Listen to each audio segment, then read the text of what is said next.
obviously came out at the end of a religious day to hear me speak, and I'm very grateful for that. Steve and Kieran would have liked to have joined me here. Logistically, we couldn't both make this week work for us, but he sends his regards to all of you that know him. I want to begin with just a brief introduction of ourselves and our research ethic, and then talk a little bit about our research here in Dhaka and Bangladesh and the output that has come from that in the form of the book Alluvium. And this first piece is about the office, so it's extemporaneous, but this is a bit of an unusual lecture for me. I'm actually going to do a couple of readings from the book along the way. This is our office in Philadelphia. We just moved, and I think Kazi has now been there, but many who have been to Philadelphia have not seen this new venue. It's an old, it's a profane space because it's an old brewery bottling house, so it's been cleansed of all the profanity, I think, but nonetheless, it is a wonderful space with beautiful light, and allows us to do our work there. And throughout the arc of a day, the light moves through the space, with all due respects to somebody who's near and dear to many of you here, Lou Khan.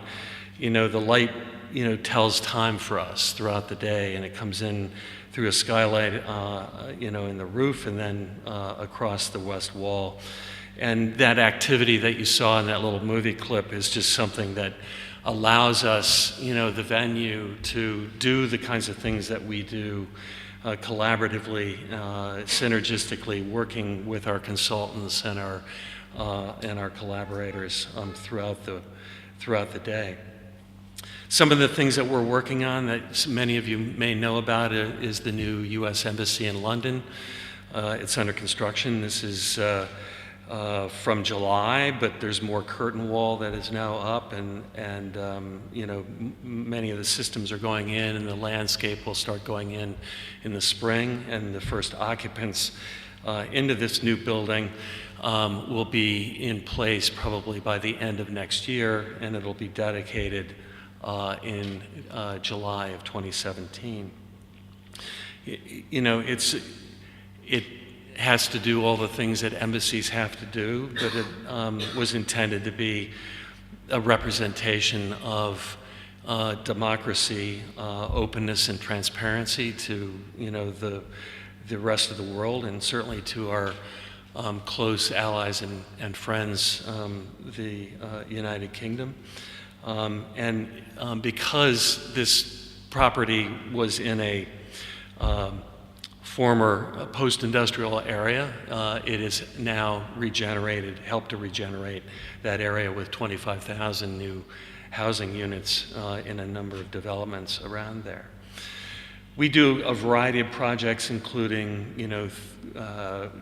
infrastructure. This is a new park at the western edge of City Hall in Philadelphia, which is a public plaza with events and access through those two arcing glass canopies leading to the subway in Philadelphia.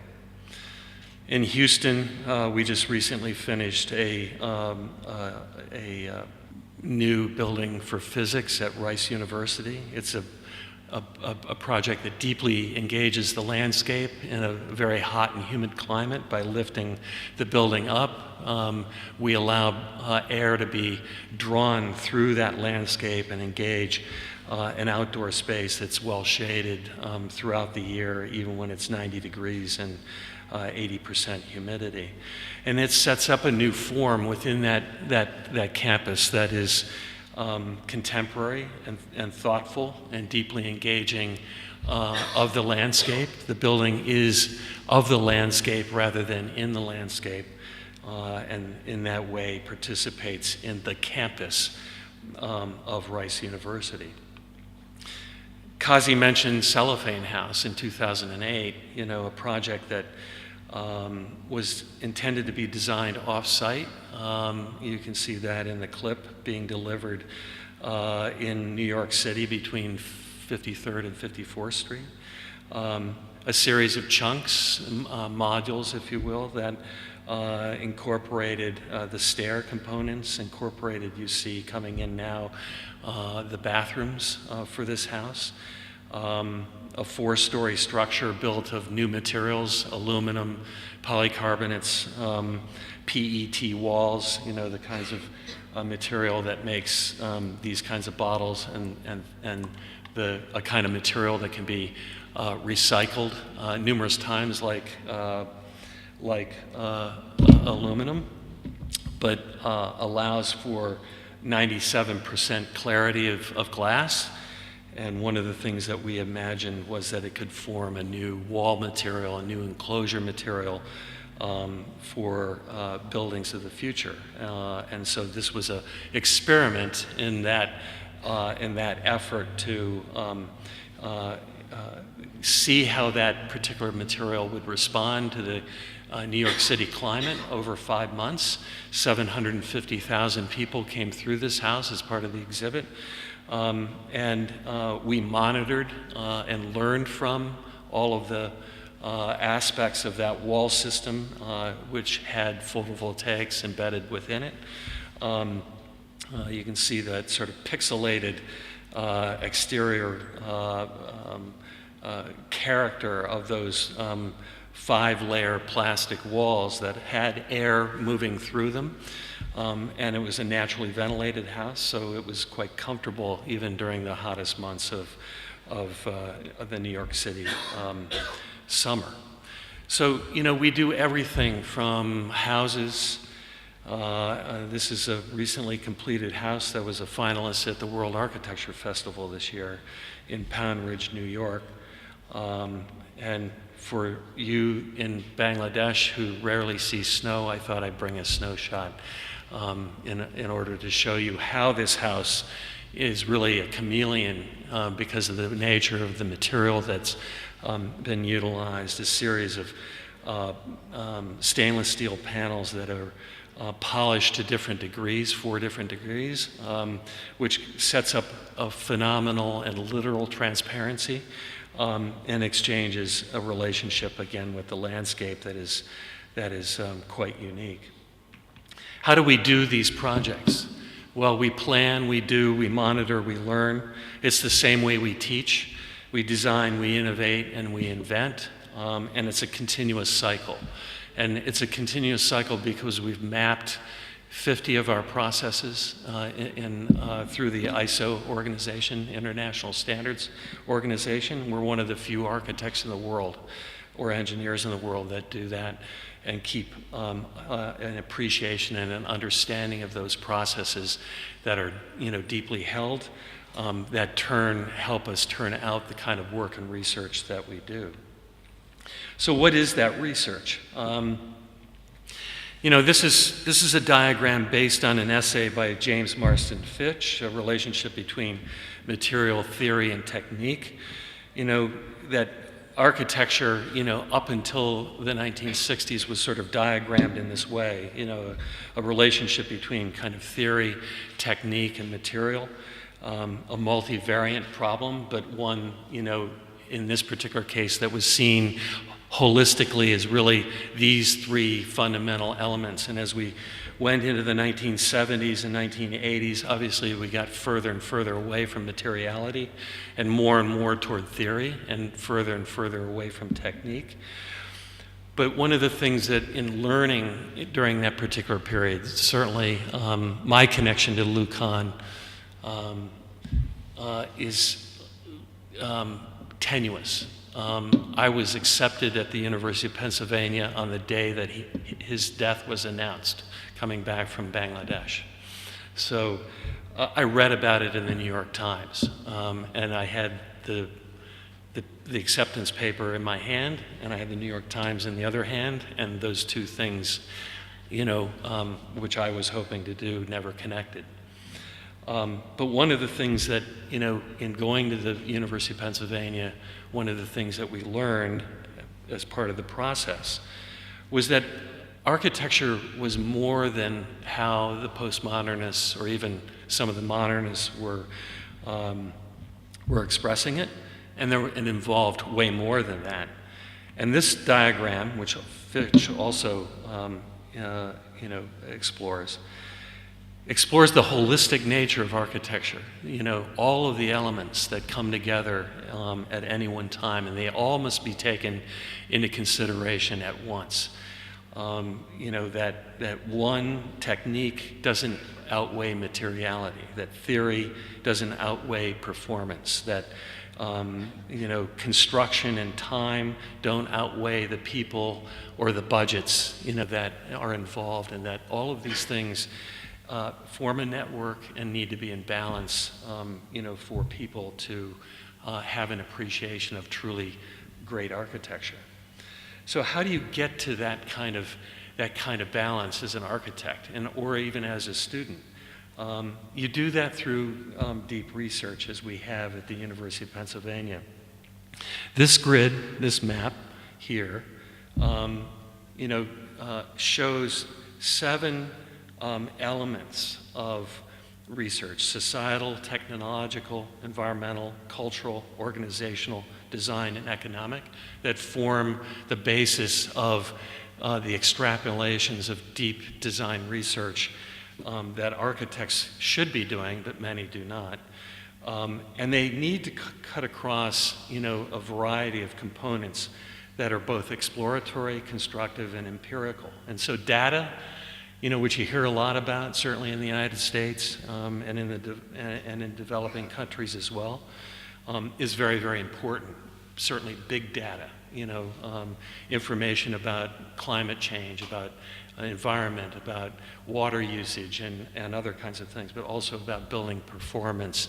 Those all come into play. Those are not intuitive circumstances any longer because we have the facts and we have the data that we can utilize. There's exploratory research, which deeply engages empathy and the human condition, society and culture and organization. It also deeply engages the technological aspects of design and that crosses over through the organizational relationships. But then as we get into the constructive and empirical, particularly constructive, we begin to see where things like emergent behavior and some of the studio-based learning all of a sudden begins to draw together this network. And this is the fundamental underpinning of why we bring University of Pennsylvania students to Dhaka and to Bangladesh and have done so for 8 years. It's because those projects that you just saw moments ago, the 4 or 5 projects that I showed, are the kinds of projects that many architecture schools attempt to train architects with, because that is the 19th century way of teaching people how to learn design.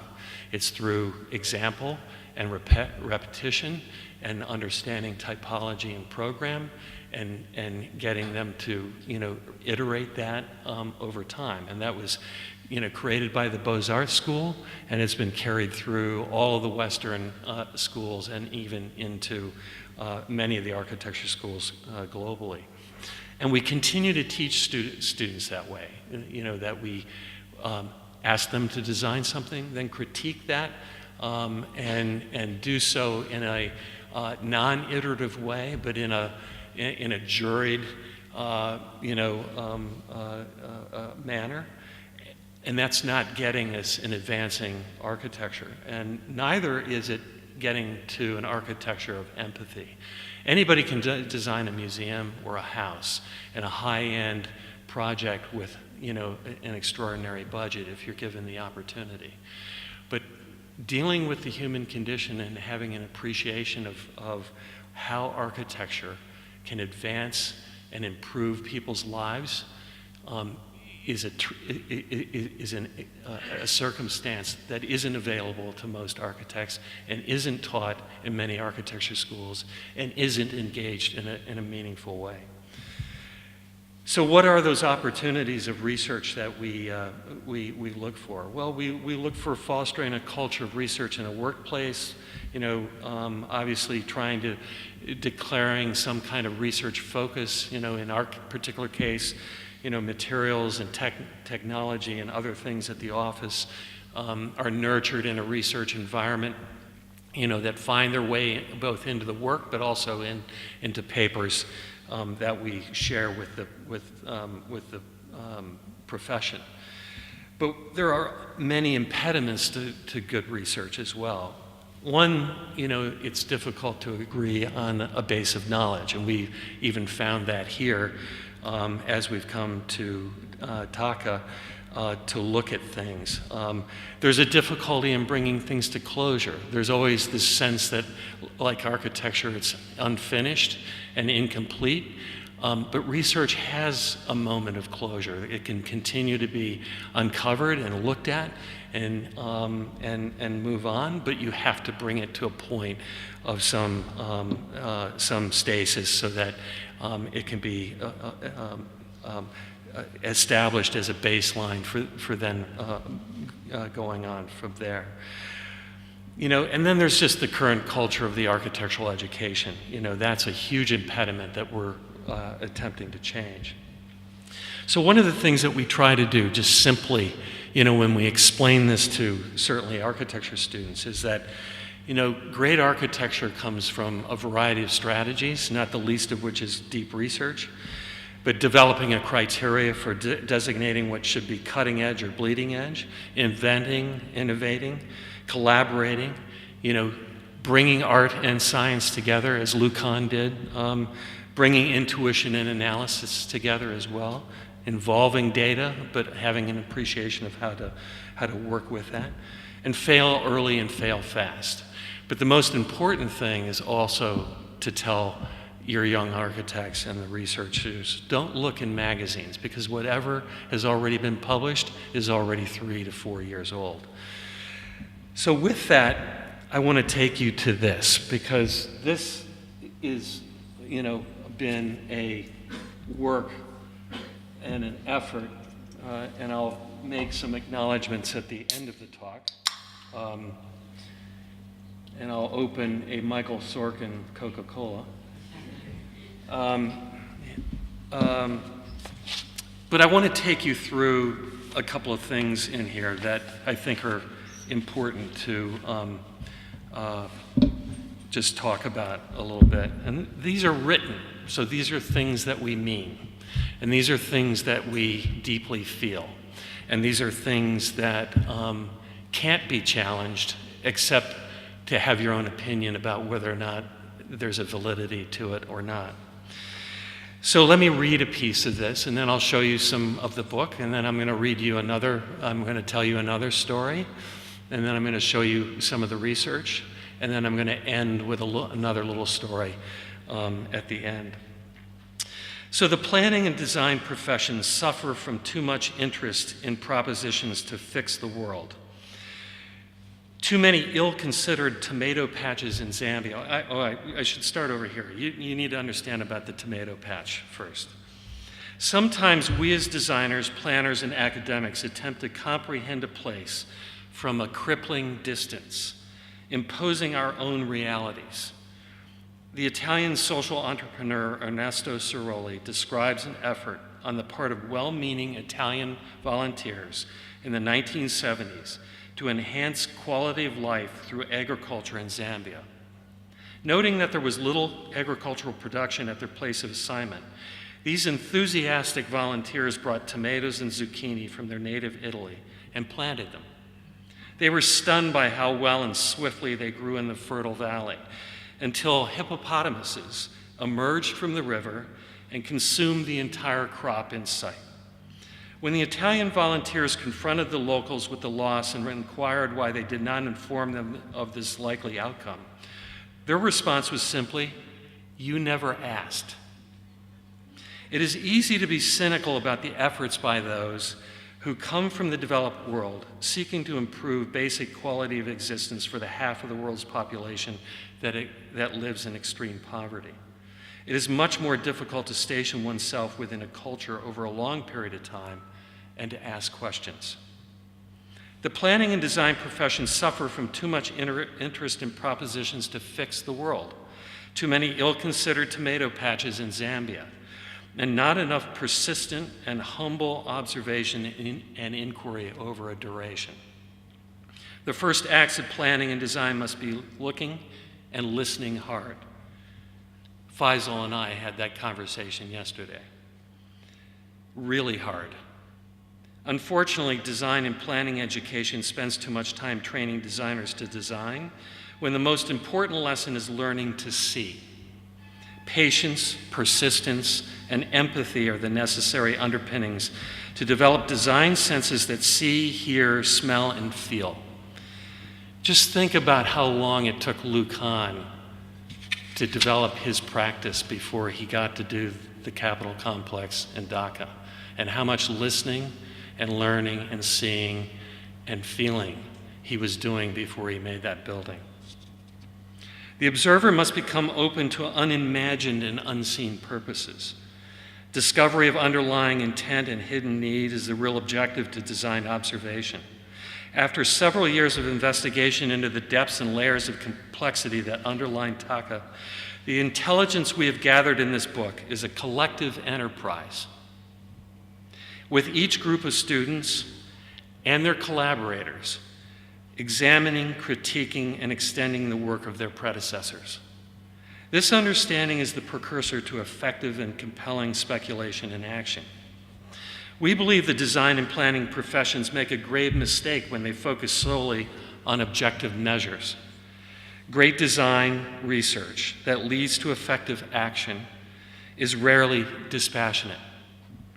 Unlike scientific research, design research is at its best when it begins from a position of empathy, moves through that empathy to analysis, then forges design action guided in equal measure by the two.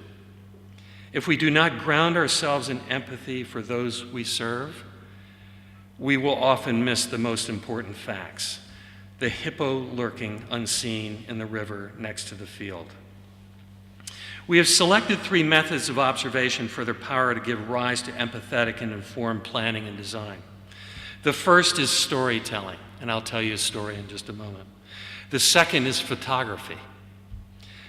The third is indices of key facts together with analytic and synthetic diagrams that convey complex information, often across time and place, visually integrating multiple realities into previously unseen relationships. Through these varied media, we invite the reader to engage with Dhaka at multiple levels. This isn't a picture book.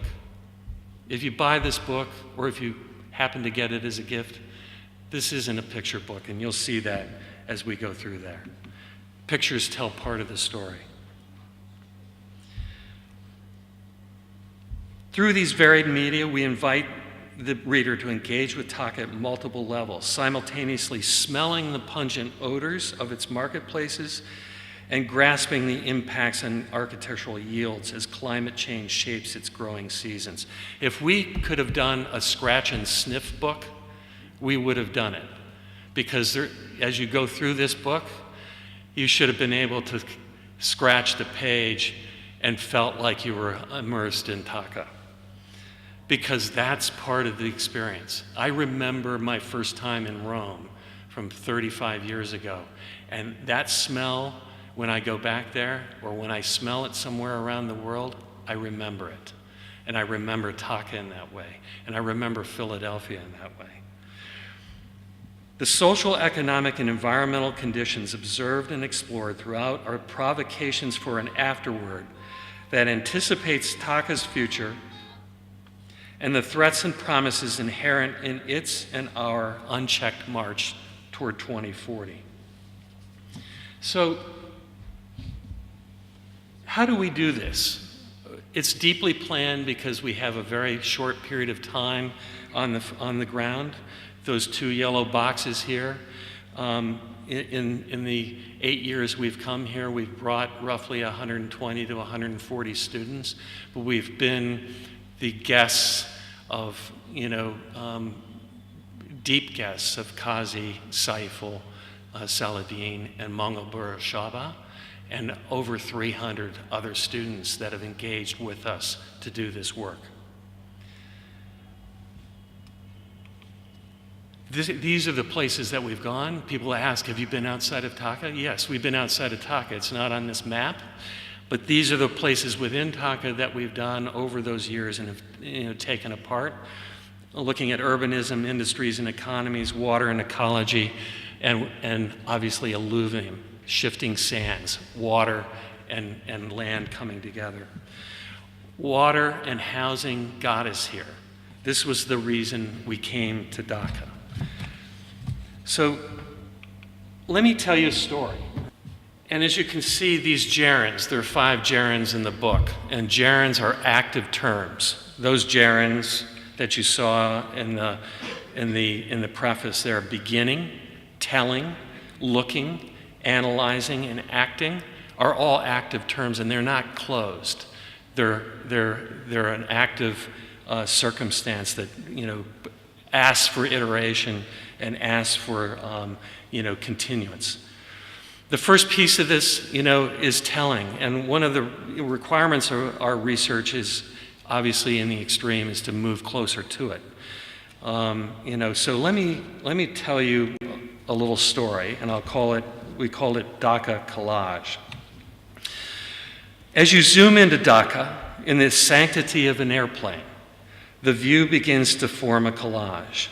Principally green and gray, the colors of landscape and water, interspersed with white dots, then white and tan zones, then reddish umbers, and finally, as you touch down, a fully enlarged view revealing the details of the zone around the airport.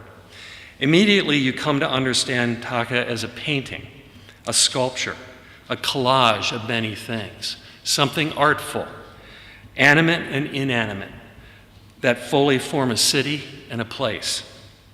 The renowned Los Angeles sculptor, George Herms, would be at home in Dhaka. He's a friend of mine. He was in Rome with me 35 years ago. And he would be at home in the rest of Bangladesh as well. One of the founders of the California Assemblage School of Sculpture, Herms built an oeuvre around making art of found objects, scraps of material, urban litter, discarded life objects, and remembrances. Informed by his experience among the beat generation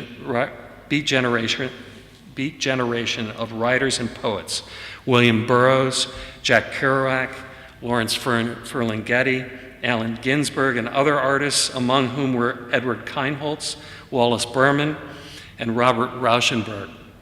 Herms defined how we looked at cities and what we find within them.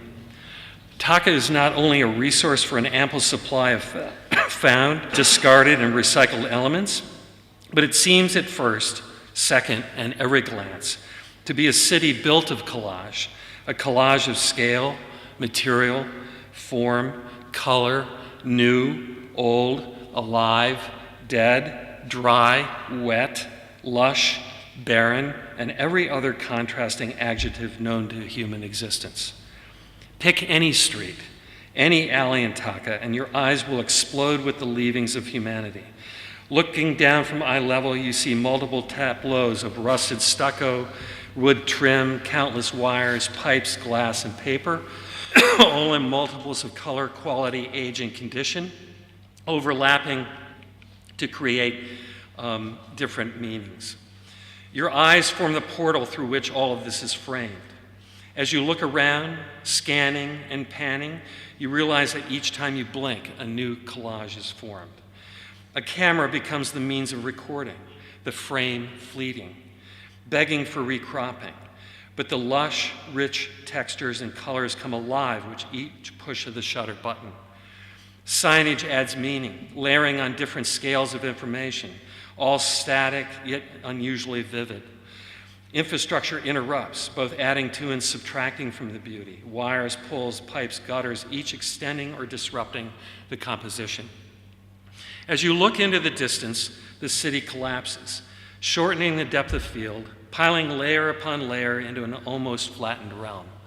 Tall, thin, short, fat, elegant, ugly, bright, dark, dull, but occupied or empty buildings merge with landscape, all of it softened by a carbon haze. On the buildings, details emerge. Laundry of all colors, shutters, screens, openings, blank walls, incomplete structures, bamboo reinforcement, and corrugated iron sheet, usually unpainted but occasionally vibrantly colored, enhancing the ribbed textures and expressing the joints and overlaps of the sheets, all oscillate in the sun, half brightened, half dulled by the man-made city air. In the streets, the traffic forms a different assemblage.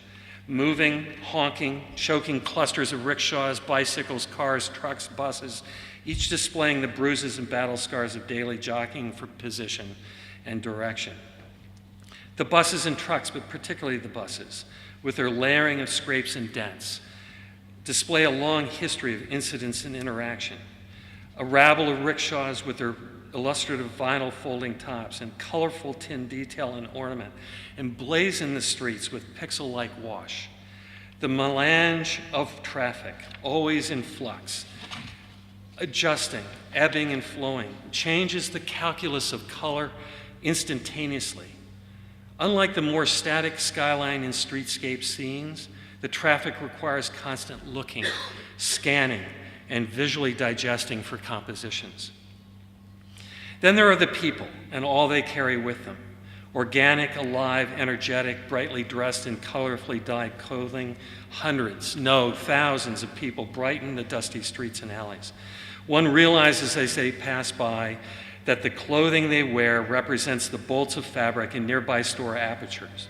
One group constantly on the move, the other at rest, awaiting animation. Passing stalls and stands, markets and shops, people constantly paint and repaint the street canvas, merging with the traffic, blending or contrasting with the buildings and landscape. Collage in Dhaka is then relative to the space, time, context, and event with which you intersect.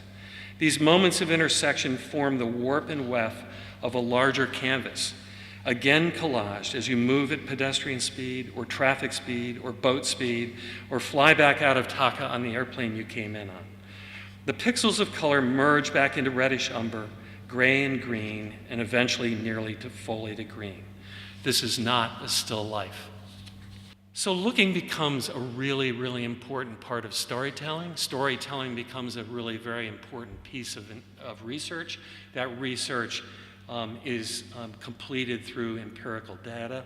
And those images that you saw and a few others here, with some of the facts that we've gathered about, density, about relationships to informal and formal settlements, about industrial processes and their activity, about illegal and legal activity, both, form these artful images of both joy and terror, but ones that clearly make a canvas that is artful and beautiful and one that we all love.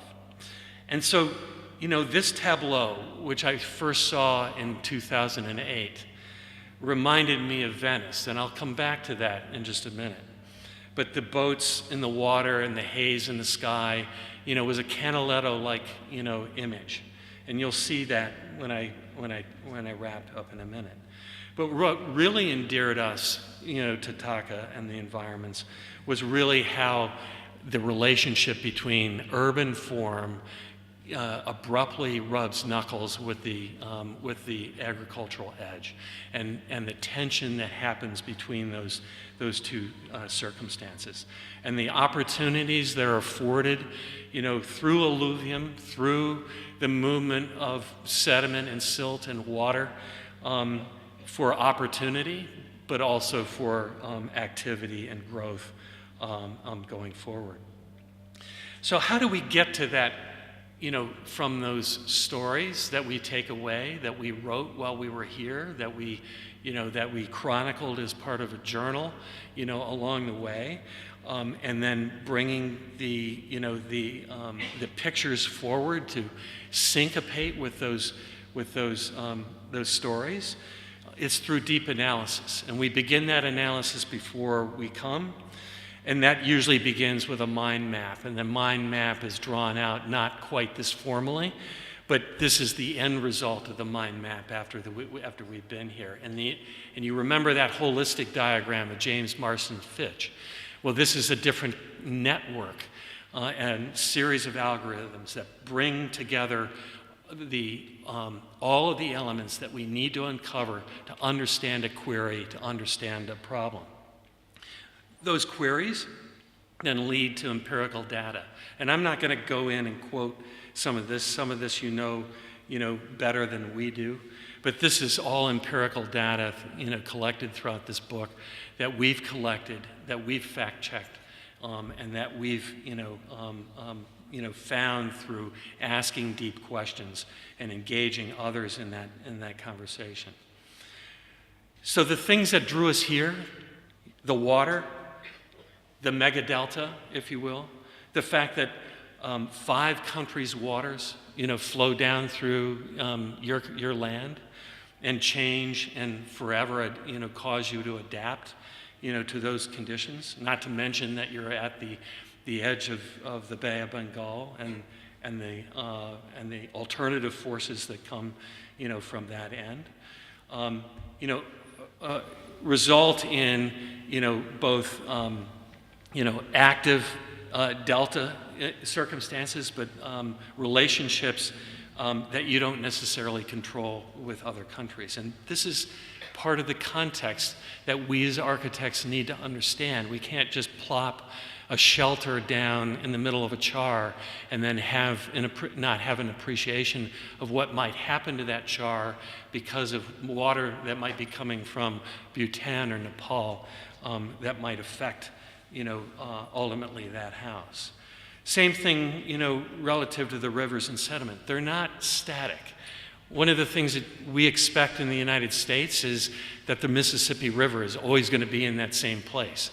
And then it might overflow its banks a little bit, but the Corps of Engineers will keep it in for us. Here, that isn't the case.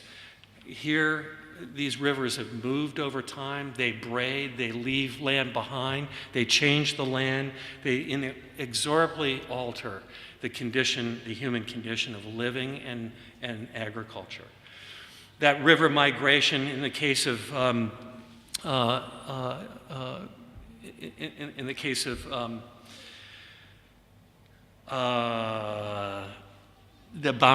Brahmaputra, moved 125 kilometers in just, a little over 2 decades. That's an incredible story in and of itself. Rarely in the history of the world, anywhere has that happened quite so dramatically. Went from the east side of where Dhaka is now to the west side. Totally and inexorably changing, the cap of land of clay that now forms the cluster that much of Dhaka is built upon. And that land is part of the circumstance that we're engaging and looking at. This is a different mind map of looking at property and land and recovery and structure and income, legalities, illegalities, that, as you can see, engage the wired diagram of the water circumstance and engage the wired diagram of the housing circumstance, quite a bit differently. And they cross over one another, and they meet one another, and they involve one another. And too many architects who fly in here, come in here and think that they can solve your problem in 8 days, and they cannot. And this is why we've done this book. We've tried to help you, to help them understand you, and to help them. And there's more empirical data. So you can take this and fall asleep at night reading the empirical data. But some of it is quite fun, even though it can be quite alarming. If you look at the Kotwali, Old Dhaka, and you compare that to a sector of New York City, Michael spoke of this the other day, You know, 62,000 people in that area that we've circumscribed, comparatively to a slightly denser, less dense population in Manhattan by almost 2/3. And then you compare that to Corral, right over here, and you look at 145,000 people. In other words, from Old Dhaka to Corral, there's almost a doubling, twofold increase, and certainly a sevenfold increase in the density of Manhattan. That's important for us to know. That's important for us to find out. And we can't do that on one trip, and we can't do that in just a few days. Building up an urban area has happened over time. In 1975, on the left-hand piece of the slide, in that circumscribed area, which was the clay cap surrounded by lowlands, that was the density of Dhaka at that time. Obviously, very dense down in Old Dhaka, but throughout the region, climbing up that clay cap. By 1992, 17 years later, nearly all of that boundary had been involved, and by 2003, the boundaries had started to be spread beyond. While urban density increased in the center, it began to spread across, the clay cap boundaries into unforeseen, sand-filled ledges, that create all kinds of, potential building opportunities, but also building issues. But what has that done? By creating that density, you have some of the highest land values per acre, anywhere in the world. Those dots represent value. So San Francisco is roughly the same value as Diamandi. So buy land in Diamandi, buy land in Gulshan, buy land anywhere in Dhaka, and you're going to be doing better than most of the world. And that is a positive circumstance. It may not be a positive circumstance for the folks that are across the lagoon here in Corral, but it certainly is for the vast majority of a developing city. Meanwhile, you continue to create more land. That continues to have pressures, on the wetlands. This shows the declining trend of wetlands in and around Dhaka, and the fact that if we continue at the pace that we're going to sand fill the wetlands, you will not be with wetlands in Dhaka in just about 20 years. But meanwhile, there's active management of those flood policies, but as that land gets filled and as certain environmental ethics, are not met, you continue to be under threat of, the flood, despite, creating those barriers around the city. And so those protective embankments are very, very important, and they create opportunities for greater amounts of land. But ultimately, that water has to go someplace and has to be engaged in an active way. And we think that that's an active design, and the Hatter-Geel is certainly a piece of that promised future. And I'll talk about that in just a minute. So, acting. The students then must act. They gather the empirical data, they develop constructive arguments, they look at the exploratory aspects of what they've found before they come here, while they're here, and then they go back and work. And synthesizing that effort becomes an active design. And those designs are chronicled here in the book, nearly all of them. Certainly not all of the background work that goes along with it. There are over 10,000 slides of work created by this studio over 8 years that are incorporated into PowerPoints that can't possibly find their way into a book. And so editing becomes an important piece of making any book, and the editing in this particular case, both of the stories and of the pictures and of the work, was an active piece of creating the book. The students' work began, when we first came to Dhaka in 2008. You'll see it in a minute with Dhaka Block. But they explored how to repurpose, things that were discarded and thrown away into making simple building materials and elements in the bottle building. They looked at corral, they might have misspelled it, or this is one of multiple spellings. But they looked at an ecological sanitation system that might help improve the life and the human condition in corral.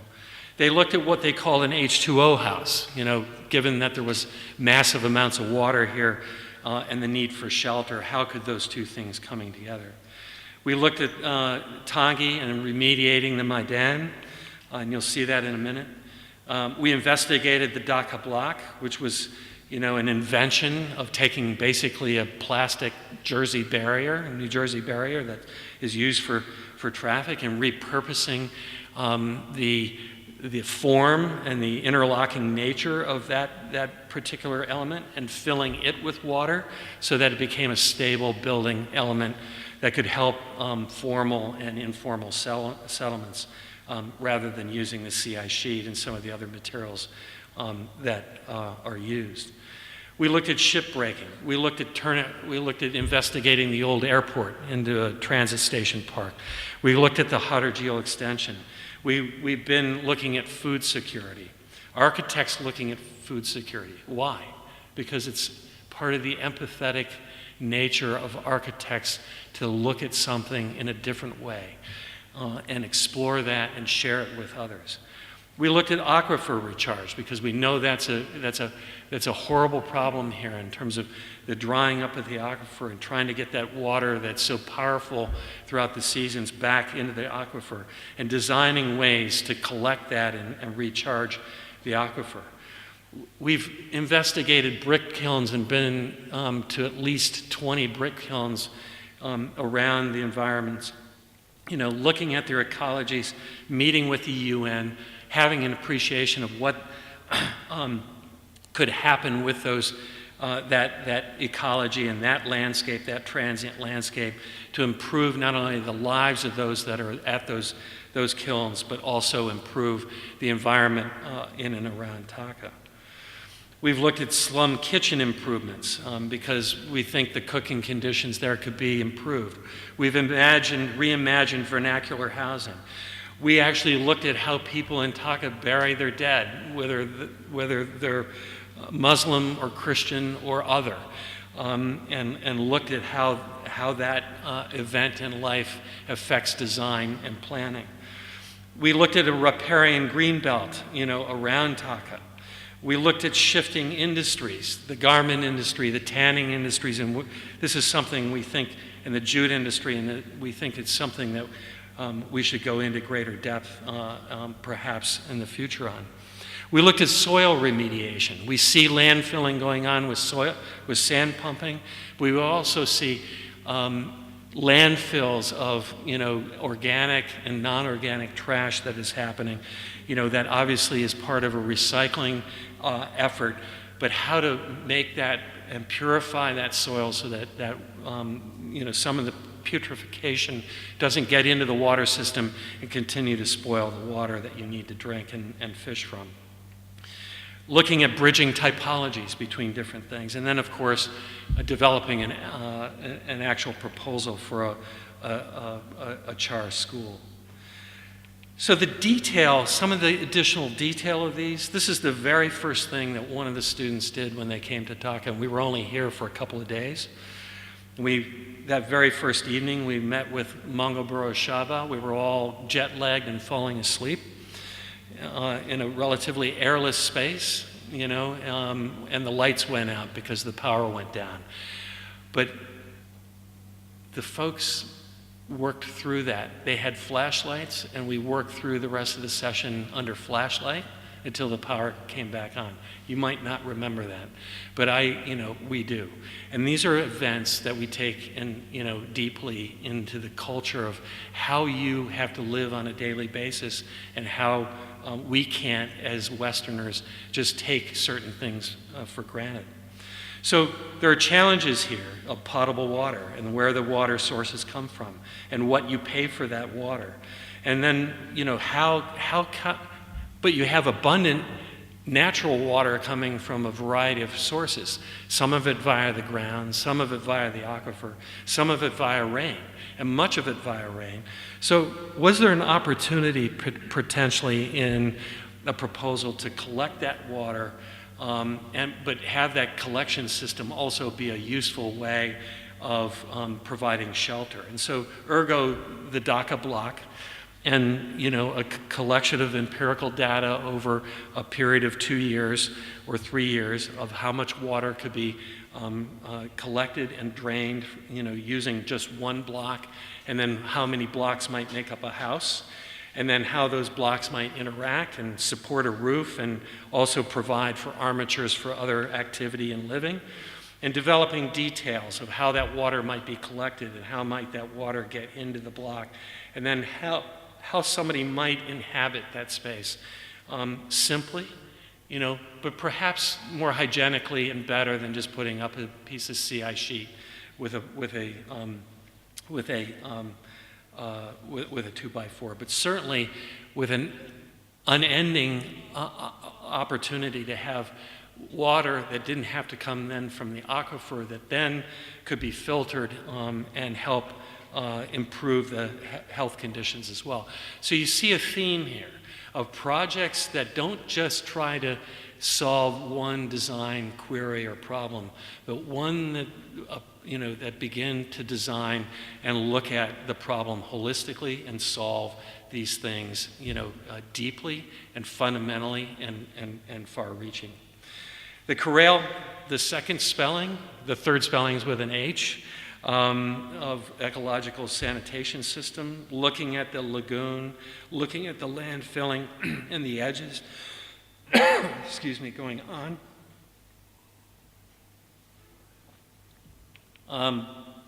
Deeply having an appreciation of you know, how different genders and children might use a sanitary circumstance, you know, in a place like this, how privacy is, you know, kept and maintained, and how that soil, rather than just being dumped and having the water again carried away, could be utilized as a resource for fertilizer and for, you know, engineering both a plant bed and a fish farm that then would become a renewable resource of food, you know, for the informal settlement as well. So aquaculture became a piece of that, which then formed the diagram of the landscape, and that landscape diagram that you saw at the outset of these slides formed the design. You know, we deeply looked at the sand filling circumstances and how those you know, have affected both channelization and dig, elevate, dwell, certainly out in the rural areas, but also at the edges of Dhaka. And after coming here and looking deeply at the embankment to the west and to the northwest, and seeing the sand filling operations that were going on in that particular zone, one of the things that clearly, and certainly near the memorial, one of the things that clearly, you know, was struck us was, you know, the fact that an embankment had been created, but the sand filling operation was now creating new land outside of that embankment, putting potentially additional housing at risk. So how could this operation accommodate, and this development accommodate the water flow that needs to come through this, but also get the densities that are necessary, you know, in Dhaka, you know, for active water management and development. And so, you know, they developed, you know, a series of development proposals about creating balance between land development and water, and engaging how the water hydraulics would both flush, you know, these particular areas, but also allow them to fill without endangering the new properties, and certainly not endangering the existing embankment. And, you know, I mean, these are propositions that, we certainly could take to a developer and say, look, we could think about how you might slightly alter the way you're going about doing a little bit of your planning in order to engage, an environmental ethic that's both appropriate for the people that will ultimately purchase property here, but also it's good for the rest of the 16.5 million people in Dhaka as well, by allowing them to be transported through this site and actively engage it. We looked at water filtration and storage. The water came back to water iteratively 4 or 5, 6 times over the course of the last 8 years, because it's something that's never solved. It's one of those pieces of the wire diagram that always leaves open another question. There's always something else that you can discover. They deeply re-investigated the Dhupatila aquifer, and the hydrogeology of the property and Dhaka, in a kind of simplistic diagram there, but certainly looking at the groundwater recharge and how that's declining over time, and the arsenic problems that creates. And so the positive circumstance of what we imagine in these incremental projects that could help Dhaka. Not a flashy 30-story building somehow that shouts, oh, look at me, with green plants all over it, but certainly something that incrementally could collect water throughout Dhaka, taking the Dawasa model, taking the rain plus the Dawasa model, and then thinking about the downcycling of some of that water, and then imaging that and thinking about how those things might get deployed around the city that might provide shelter during monsoon, but also recharge the aquifer, provide even places to plant and gain fresh water. And those took on iterative forms, those earlier umbrella funnels that you saw, the conical things were part of the early development of that. We went to the Tangi Maidan. It was something that just, here's this piece of property that is sacred, that lies, fallow for much of the year until the pilgrimage occurs, but could have a purpose, throughout the year, because land is so valuable in Dhaka. And so we took that on. It might have been heretical, but we took it on to see how we could accommodate both things. Not displace one thing for the other, but find out how those two things could coexist peacefully and within the religious order. And so this deep diagram, this circular diagram here of, understanding the cycles of the year, and those are months going around the outside, and looking at when, cutting and filling might happen, when replanting might happen, when cleansing ponds might happen, when the Maidan might happen, when the monsoon season happens, etc., in such a way that we could map it on that particular piece of property, look at the plant life and look at the animal life that we could also bring to that, but while maintaining place for shelter during those times of the pilgrimage. And then thinking through transects, and we took more transects throughout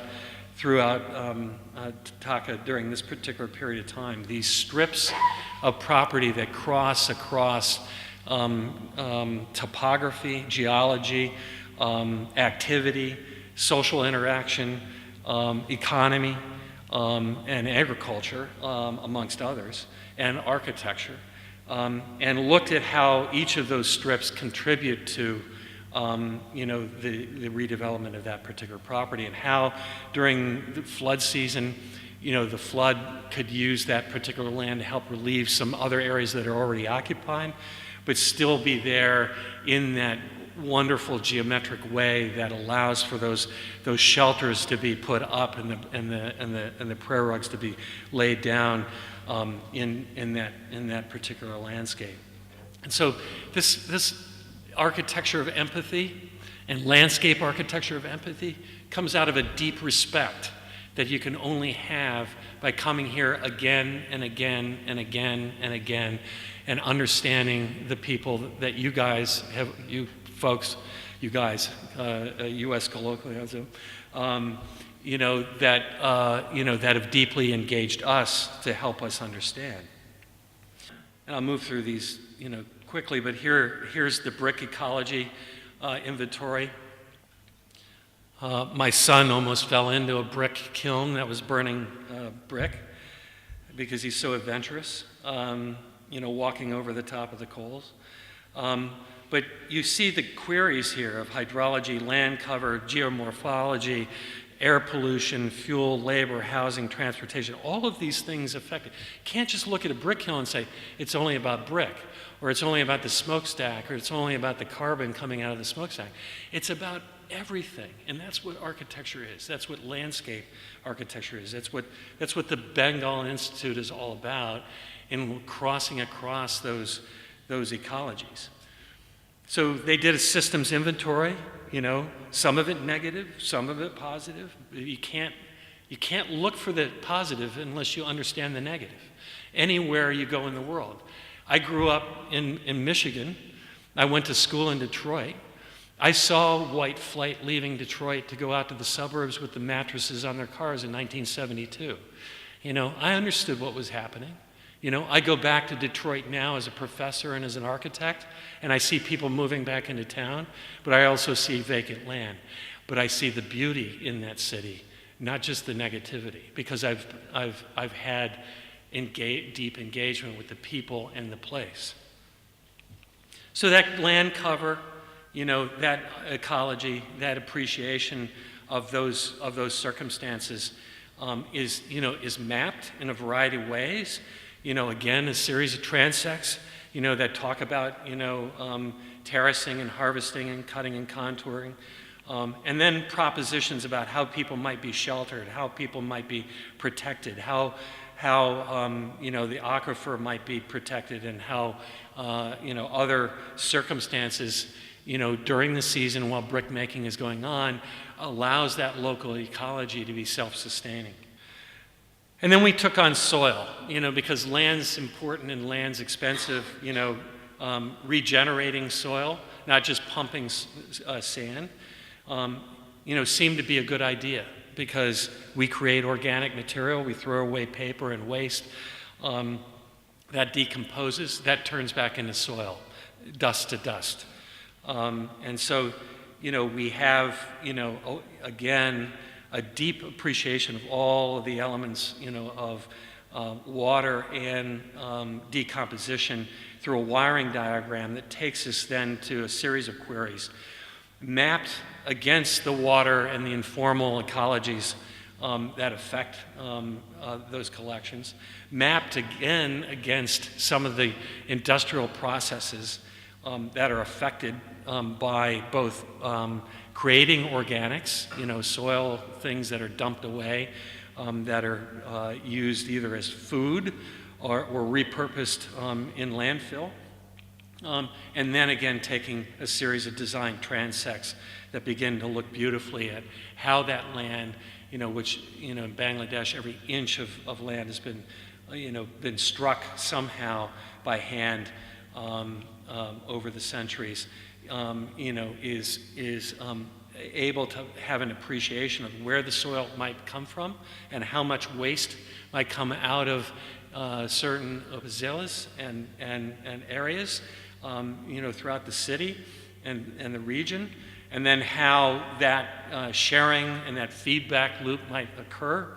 So that we even got into legality. We even got into governmental process, to think about how we might be able to convince a governmental minister, how to move forward with something that obviously seems to be intractable going forward. So here you see, 9 steps from collection to amending that then are mapped through a design, at the edge of, in this particular case, on the west side of Dhaka. And then a design of a plant, a soil plant, where organics can come, be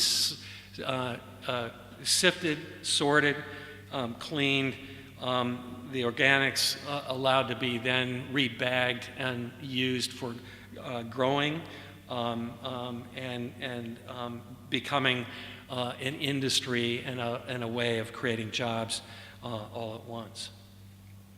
So where does that take us? you know, it's important to speculate, and I think Michael began to speculate a little bit the other day. We've speculated too, and I don't think Michael is right, and I don't think we're right. But you have to put your speculation out there in order for it to be received and understood and obviously engaged. And so in the end of the book, called An Afterword, entitled Dhaka 2040, A Vision of the Future, I want to read you the last story, a kind of thought about a vision for the future. And that vision, I think, is, you know, came up a little bit the other day when we talked about, when Michael was here, Michael Sorkin was here, and we talked about traffic movement through the city and the fact that the flyovers have created a new ground, you know, an elevated ground above the ground, and you already see below that ground occupation, you know, in certain areas where the construction has been, you know, completed. And, you know, what triggers in my mind, you know, that is the fact that as people reach for the light and reach for the air that will ultimately one day be clean, and reach for the view, that ultimately Dhaka is going to, and the density of the land that we have here, Dhaka is going to continue to get taller and taller and taller.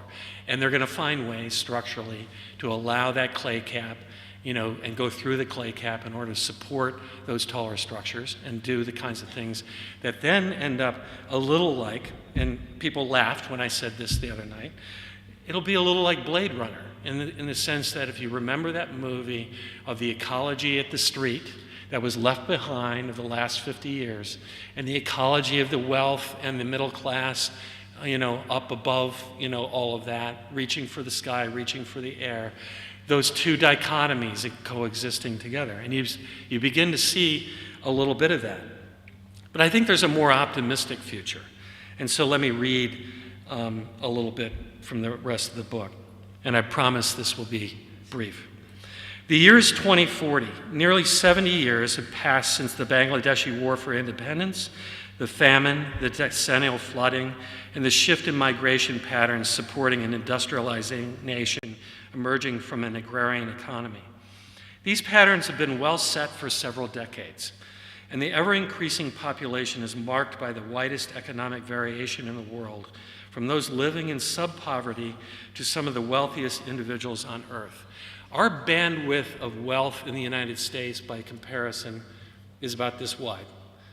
The bandwidth in Bangladesh is this wide.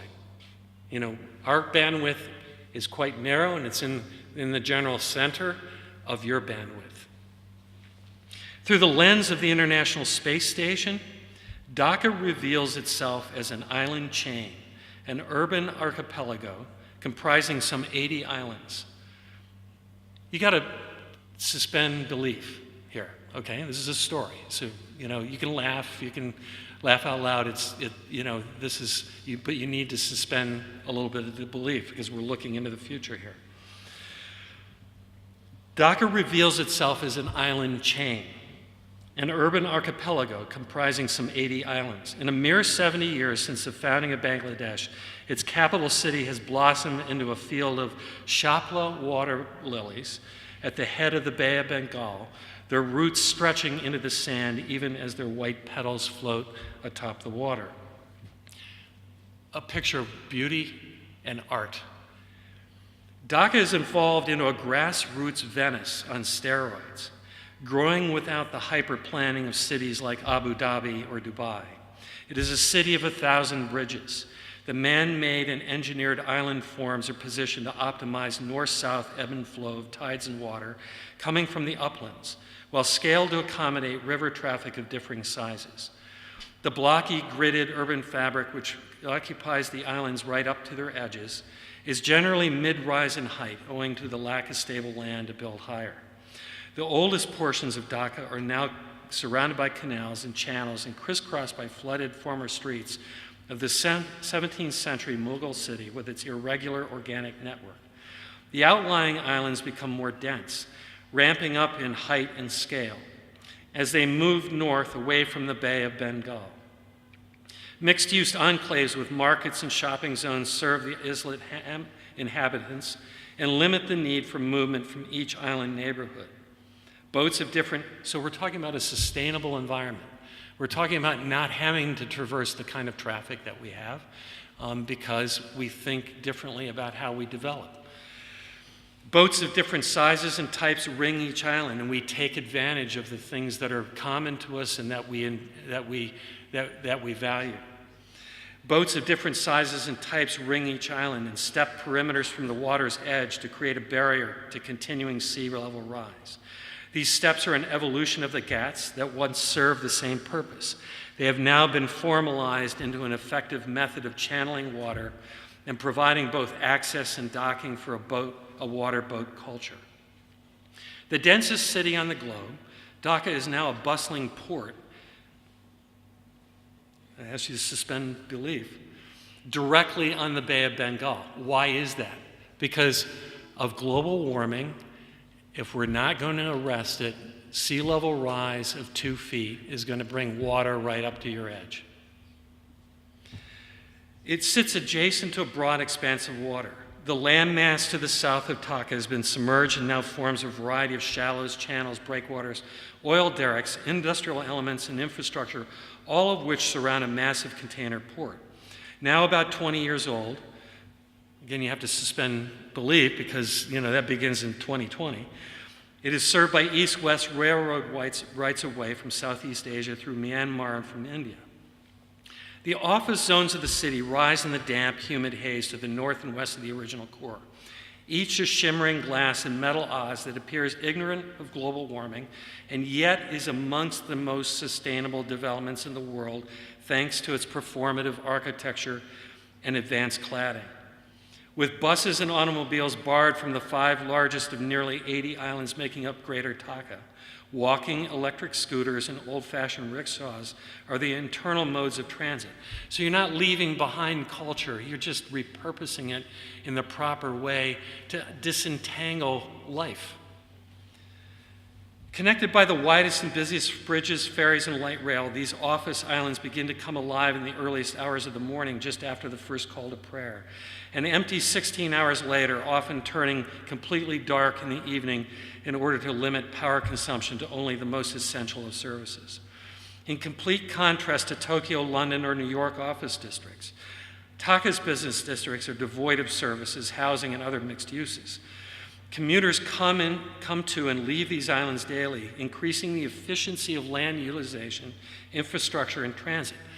Michael believes no zoning works. I believe in Dhaka that part of what ought to be thought through is whether or not you don't need more zoning and more circumstances of interrelationship between parts that are synergistic but not necessarily combined. Commuters come to and leave these islands daily, increasing the efficiency of land. During rush hour, light trains are jammed to capacity as they travel to peripheral multimodal stations that also serve intra-island ferries. The bridges teem with tens of thousands of pedestrians, many of whom have made the trek from their houses on islands somewhat distant, joining with those who have been disengorged from the light rail and ferries. Now, I'm going to jump ahead here, and I'll let you read on your own some of the rest of this, but then I'll end with this. An international airport in the Fanning Delta, Kum Bay, to the south of the delta of the city, rivals Hong Kong's Kampai and Tokyo's Narita. Elegant and ultra-modern, it is the size of Dallas-Fort Worth, anticipating continuing future growth. The number of passengers transiting through this hub is still decades away from taxing it to its capacity, but the freight output from Bangladesh's prospering clothing, shoe, and textile mills sets the landing and takeoff intervals among the busiest in the world. The city's new slogan emblazons the tarmac, Dhaka close the world, close. An A380 and Antonov heavy lift aircrafts bring in technology and take out raw and refined products, supplementing the container shipping that now directly serves Dhaka's port. Meanwhile, the nearest farms are 50 kilometers distant, each of them on man-made islets rising in set in rising plains of water ringing Dhaka on three sides. Traditional agriculture has declined significantly, however, due to the diminishing availability of land. Within the city, much of the area not consumed by the Port of Dhaka facilities looks like a pockmarked waterscape of fenced-in pens serving an expanded aquaculture of fish, seaweed, and salt ponds and paddies that makes use of the brackish water no longer suitable for growing rice, but fresh water for the rice industry as well. The aquaculture industry, once an outgrowth of the ponds created by the dig, elevate, dwell method, has now been expanded to serve the growing food needs of the nation. With peace and maturity, an industrious and highly educated culture takes hold within a global economy. We see this. You reflect that. We've seen that in the students that we've engaged. We've seen that in the people of Corral, deeply. This very small nation with an outsized population succeeds in overcoming years of neglect, war, famine, corruption, and economic suppression to challenge larger, more sluggish, less nimble nations. We think you're rising. We think this is a positive outlook. We think there's an optimistic future. Pressured by global warming and threatened by encroaching and encircling water, the Bangladeshis have relied upon remarkable gumption and imagination to remake Dhaka in an image that suits your vision, their vision, rather than that of a city or culture foreign to them. And so this book is a gift. You can take it as a gift, or you can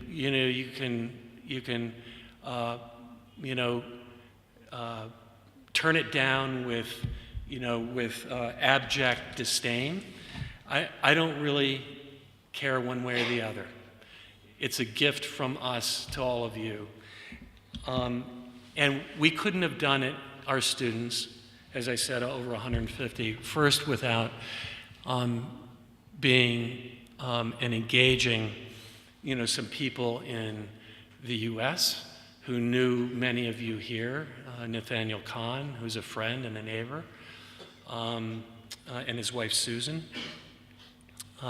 Bill Whitaker and his wife, who teach at Penn and run the archives there, and now have half of the KieranTimberlake archives in his collection, who introduced us to Saiful, who helped us engage Saladin, who connected us deeply with his best friend Kazi, and all of the rest of the network that this pond, this ripple in the pond has created by, tossing this proposition into it.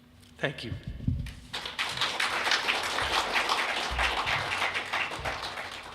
I didn't get to the other images, but this is what I'm supposed to end on. The book, by the way, is available through Oro Editions, and I think ultimately, obviously there are logistical issues getting them here, but I'm going to leave 5 copies behind, for somebody at the Bengal Institute to pick up. The Bengal Institute will determine what the price of those 5 books are to sell, and the proceeds will go to the Bengal Institute. It'll be modest. It'll probably help do 5 coffee sessions during studio breaks, but nonetheless, it's the least that we can do. Oro Editions has promised to get books here once we have an appreciation of who wants them and where we can obviously sell them. So a question? Yes, sir. First of all, your involvement with the place is very inspiring. I was just wondering, all the slides that you have shown, are those present in the book? Yes. And then my second question is... they were all taken by us, on the trip. About half of those slides, those images are photographs taken by Johan Morhorst and by myself. and then the rest are interspersed with slides by other people who have taken those photographs. There are no purchased photographs in there. I can't wait to get my hands on that book. So one of my questions is that you said that there are a few architects who come here for 8 days and all, and then they conduct a project and then go back. Mm-hmm. I just want to know that sort of an involvement, it does have a very positive outcome. But then do you think it also has another way of looking at it, is that they might make wrong interpretation, or that might just take it back, the progression? There might not be a progression. I just want to know. It's a wonderful question, and I don't mean to cast aspersions on my fellow professional colleagues by any stretch of the imagination. However, architecture is increasingly global.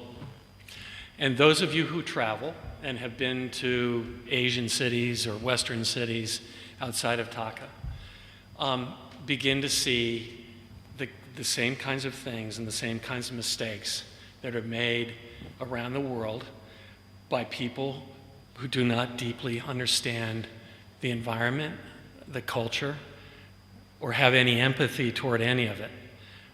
Look at how Shanghai's been remade. Yes, it's impressive. I mean, the photographs and the postcards from Shanghai are truly astounding.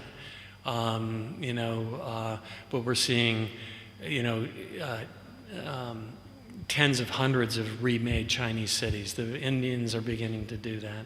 And I think one of the things that you can learn from that exercise, following rather than leading that economic wave in this particular case, is to learn how to do it the right way.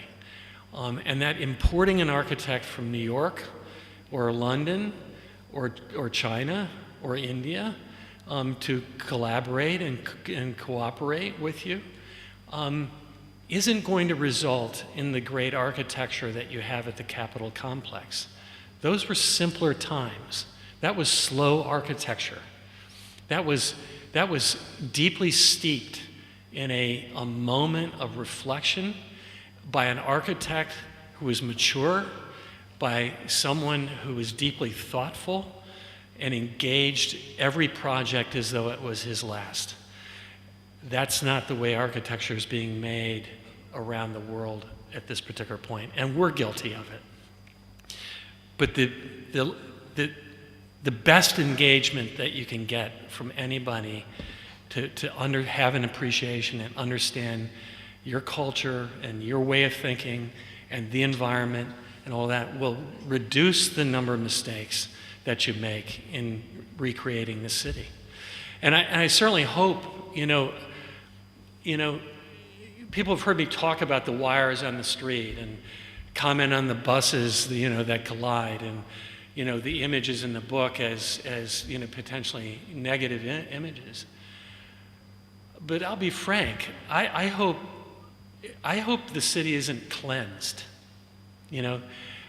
I think that would be one of the worst legacies, that you could possibly do to not only your culture and remaking the city. Instead, I would hope that there's a place, in time, that simultaneous histories can coexist. That the old Dhaka can still be coexistent with a gleaming Gulshan, for instance, or a remade eastern side of Sadagat. But I'm afraid that right now the model of both the Chinese and the Indians is in the remaking of their cities, and I deeply experienced this when we adopted our daughter from the People's Republic of China in 2004.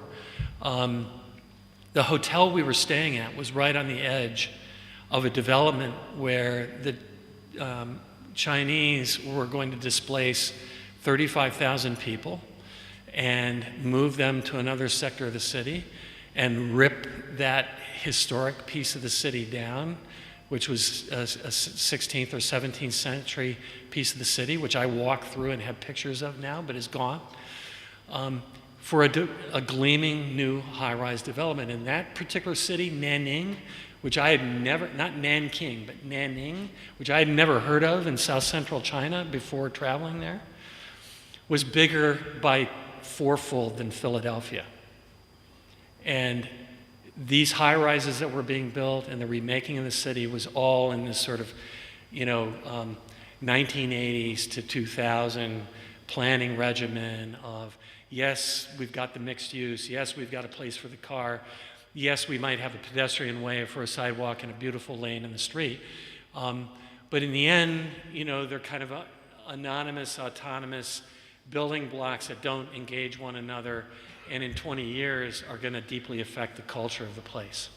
And I think these cities are going to have huge cultural problems because of that, because of how they're remade and how they're not thought through.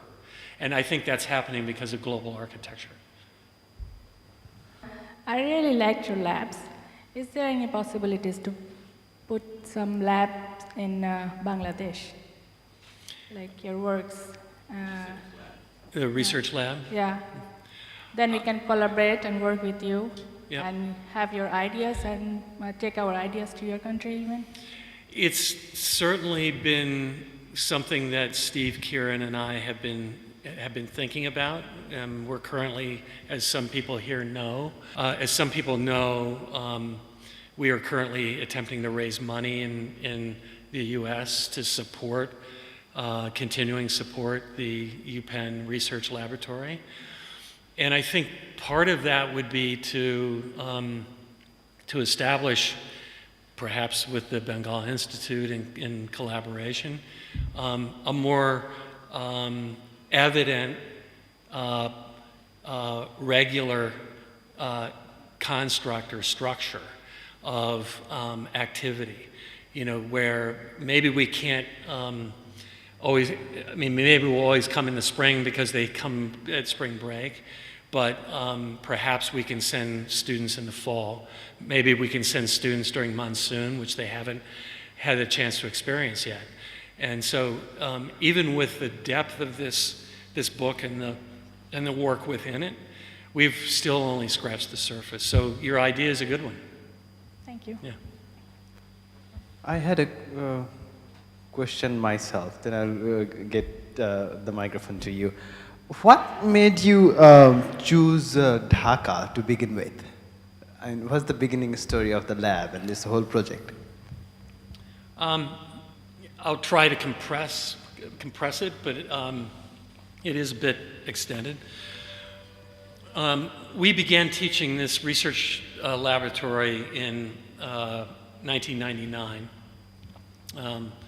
We had been teaching at Penn before that, but decided that we were done with the Beaux-Arts education model and wanted to set up a collective intelligence model in the studio, one that would iterate problems. And so the first 5 years of that looked at materials and technologies. We got done with that about the time that we published Refabricating Architecture, which was our second book, and about the time that we were doing the Cooper-Hewitt National Design Museum installation of Smart Wrap in 2004. Right after that, Steve and I thought, well, just looking at materials and technology in the studio isn't sustainable year after year. And we wanted to develop an architecture of empathy. We felt that we were doing other high-end projects around the world and everything else. How might students become exposed to doing the work for others that truly has meaning? And so that very first year, 2005, we asked them to look at venues around the globe, and they picked, I think, 8 or 9. and Dhaka was among them. I think Ahmedabad was another, or Calcutta. I think Madagascar, two venues in Africa, one in the Caribbean, Mexico, and I think there might have been one other Asian Rim exploration. And they went into deep research about those places and some of the issues. And we took that work the next year and put it back in front of the next group of students and said, here are your choices. Take this, reduce it to 4 or 5 choices, and iterate that more deeply and ask more queries about each of those places. And Dhaka and Calcutta or Ahmedabad were in that, Madagascar and Mexico. Then, year after that, 2007, we deeply did a dive into just 2 of those places, of which one was Dhaka, and then 2008 was our first trip here. And that first trip in the spring of 2008, and that was before the economic collapse worldwide, we did that in 2 parts. We went to India and we came to Bangladesh, and we spent roughly 10 days. 2 to 3 days here, and due to flying and getting in and out and getting kids back to school, and about 4 days, 4 to 5 days in Ahmedabad and environs. We saw Doshi, we saw some other people as well, and talked to them.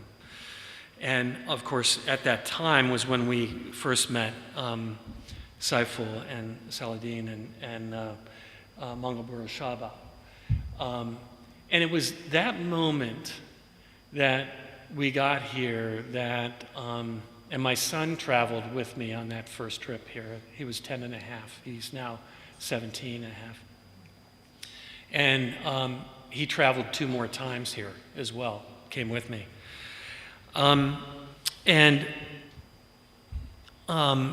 It was so apparent to us how different this place was from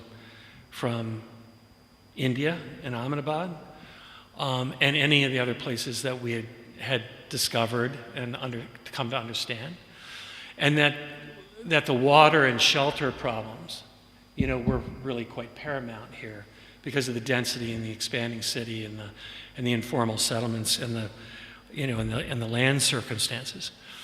And we had that exchange with Mangalbura Shaba, and then went back and did some work.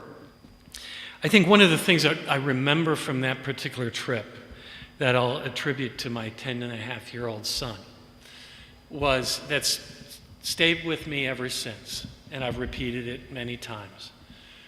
But you're looking at a kid that's now like this, not a kid anymore, but a kid like this, about this high, 10 and a half, observant, exploratory, adventurous, just full of life. And we were getting off a bus here in Gulshan after a bit of touring, going to lunch, and everything was new. I mean, everything was like, it's like just a cacophony of smells and visual images and intensity of life. And a woman came up to us who had a baby in her hand, who clearly was not going to live very long. And the baby was unclothed, and the baby had, without being too graphic, but the baby had a birth defect, and it was a significant birth defect. Its insides were outside of its body, and she was holding this baby. And she walked up to us on the bus, and Harrison, my son, was getting off the bus. And, we had talked about begging, and how to handle that, and that, we were concerned that, if we constantly were handing out food or money, that, we just would be always inundated. And this was our first trip here, and we were just trying to navigate life. And so we headed to the restaurant, and we both saw what we saw. And he stopped me, and then repeated this to his mother, and he said, "Dad, I now know what we have that they don't." You think about that coming out of a 10-year-old kid. It sticks with you the rest of your life. That's why we're here. Thank you.